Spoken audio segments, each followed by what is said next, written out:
ഇന്ന് ഉച്ചത്തെ ഊണിന് മത്തങ്ങയും പച്ചപ്പയറും പച്ചമുളകും കൂടി ഒരു കൂട്ടാൻ വയ്ക്കാമെന്ന് വിചാരിച്ചിട്ട് ഇതാ പച്ചപ്പയർ പൊട്ടിച്ചുകൊണ്ടിരിക്കുകയാണ്. മത്തങ്ങ ഇതാ തോലൊക്കെ കളഞ്ഞ് ചെത്തുകയാണ്. അപ്പോൾ മത്തങ്ങയ്ക്ക് എന്താ കത്തി മത്തങ്ങ കാണാത്ത പോലെയാണ് കേട്ടോ. മത്തങ്ങ നുറുക്കാനേ പറ്റണില്ല. കൈ മുറിക്കാനാണെങ്കിലോ കത്തിക്ക് നല്ല മൂർച്ചയാണ്.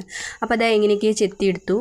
മത്തങ്ങ എന്താണെന്നറിയില്ല, ഇത്തിരി ബലം, പക്ഷെ നല്ല സ്വാദുണ്ടായിരുന്നു കേട്ടോ. അപ്പോൾ ഇതാ മത്തങ്ങയൊക്കെ ചെത്തിയെടുത്തു, പയറൊക്കെ പൊട്ടിച്ചെടുത്തു.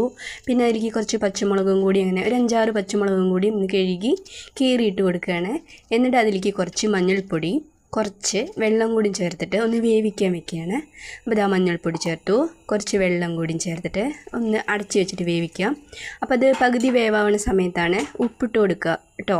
അങ്ങനെ എല്ലാ വെജിറ്റബിൾസും അങ്ങനെ പകുതി വേവാകുമ്പോൾ ഉപ്പിട്ട് കൊടുക്കുന്നതാണ് കുറച്ചും കൂടി സ്വാദ്.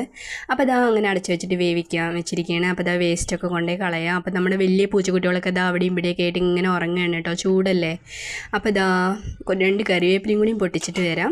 അപ്പോൾ കറിവേപ്പില പൊട്ടിച്ചതിപ്പോൾ ഭവേട്ടൻ കണ്ടു കഴിഞ്ഞാൽ ഒരു വഴക്ക് നടക്കും. കറിവേപ്പിന് പൊട്ടിക്കേണ്ട, കറിവേപ്പ് പൂവുള്ളൂ പറയും കേട്ടോ.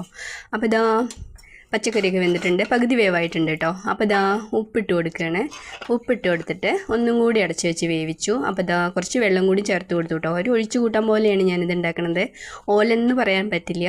അപ്പോൾ ഇതാ നന്നായി സെറ്റായി വന്നിട്ടുണ്ട് കേട്ടോ. കൂട്ടാൻ തിളച്ച് കുറുകി നല്ല ആയിട്ട് വന്നിട്ടുണ്ട്. ഇനി എന്താ വെച്ചാൽ അതിലേക്ക് കുറച്ച് വെളിച്ചെണ്ണി പൊട്ടിച്ച് കൊടുക്കുന്ന കറിവേപ്പിലയും കൂടി ഇട്ട് അപ്പം തന്നെ ഒന്ന് അടച്ച് വയ്ക്കുക. എന്നിട്ട് തുറന്നിട്ട് നന്നായിട്ട് ഇളക്കി കൊടുക്കുമ്പോൾ അടിപൊളി കൂട്ടാൻ തയ്യാറായിട്ടുണ്ട്. സൂപ്പറാട്ടോ, നല്ല ടേസ്റ്റാണ്.